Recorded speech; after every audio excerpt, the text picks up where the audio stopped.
Guys, how do you like my new setup? This is C-Dude here with another review. Today I will be reviewing Mass Effect 2. So Mass Effect 2 came out around the time of Dragon Age Origins, and as you know, I really like Dragon Age Origins. So no spoilers here, so I'm not going to tell you whether I liked or didn't like Mass Effect 2. Okay, so Mass Effect 2, I haven't played Mass Effect 1, but Mass Effect 2, uh, you start off in like your old ship, the Normandy uh, SR1, I believe, and then it's like going through space, whatever, looking for the Geth, which are an AI race invented by the Quarians, my personal favorite race. Uh, so the story takes you where, out of nowhere, the Reapers, which are like half organic, half synthetic species, and synthetics are the like robots or whatever. So they attack with a giant ship compared to your just like one ship. And this ship like fires a laser which nearly destroys your or the ship and almost all of the crew on it. So you have to go talk to the pilot, which is voiced by Seth Green, by the way, and I think he did an amazing job on it. Um,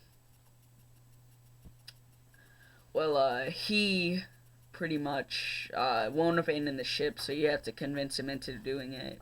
And this is a pretty awesome scene, so I'll skip to the actual story. So, since the Reapers attacked, you were revived by a corporation that you're not really on good terms with called Cerberus.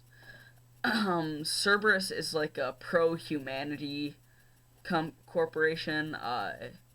So they pretty much don't work well with not other humans, with other species.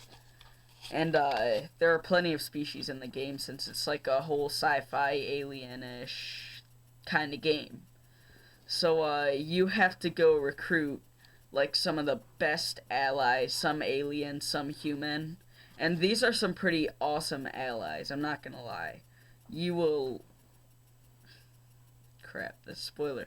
Anyways, uh you will be taken throughout the galaxy, the Milky Way galaxy, no other galaxies in this, through different solar systems, looking for these people to take down the Reapers. So, you are pretty much versus a whole entire army of different types of peoples. Space gangs or space pirates, the Reapers, and Geth. Not as much Geth as anything else, but the Geth are still there. So the ending is based pretty much entirely of your decisions throughout the game, whether you do like the loyalty quests, which there's some pretty fun loyalty quests, and there's some that I did not particularly enjoy. So I'll give you a note. Uh, a note for you to follow is that I think you should do, if you want the best Mass Effect 3 experience, you're going to want to do all the loyalty missions and get all your ship upgrades. And the ship upgrades is another thing I wanted to talk about.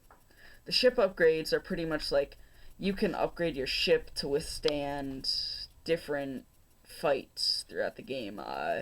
And then you can also upgrade your weapons with it and things like that. So that's a pretty cool system. Uh, on that note, another cool thing about it is the galaxy map. The galaxy map, you're pretty much going to different planets on it, obviously, and you can stop and scan planets for supplies that you need for these upgrades, like iridium, platinum, element zero, or EZO as it's called before it's refined, and stuff like that. And then there's palladium, I believe is the last one. Uh, it's it's a pretty good at first, but after like 20 minutes of doing it, it kind of gets boring. But bear through it. Get all the supplies that you need for all the ship upgrades, because you're going to want those if you want the best ending for both 2 and 3, in my opinion. So, okay, I'll talk about the different races now. If you haven't played Mass Effect 1, Mass Effect 2 is a great game to start in, and it'll be a little confusing. I was a little confused since I started with the second one, because some people will be like referenced from one, and there's a downloadable content that I'm just gonna review in here since it's not really like an expansion or anything. It's called Genesis. If you want like the beginning or the first game like explained to you and you want to make your own choices, I suggest getting that because that really helps like with what you want to do. Because if you go with just going through it and not getting the Genesis, the game will make the decisions that you made in the first one for you. No matter what background you pick, whether it was like war hero, colonist, or ruthless. Uh, and those are pretty much origins, like in Dragon Age, but those really don't have too much of an effect. It's kind of more like background information on your character. So, I'll get my favorite companion character is probably Tali'Zorah Vas Nema, or as she becomes later after her loyalty mission, Tali'Zorah Vas Normandy. And her mission is pretty cool. She's probably one of my favorites. She's my favorite character. I can post a link to a picture of her. So yeah. Now let's get to the rating since I've pretty much talked about most of the stuff. Oh wait, I forgot something. Okay, the side quests. There are pretty good side quests. There are things like while you're scanning the planets, you can find like signals from like crashed ships and stuff like that, or mercenary activity that you want to put a stop to. It's pretty cool, I think. It's like while you're scanning for the supplies, the ship's AIED is gonna be like anomaly detected, and then you scan for it, look around the planet, and all that. It's not like actually looking in the planet; it's looking around it. So, okay, now for the rating.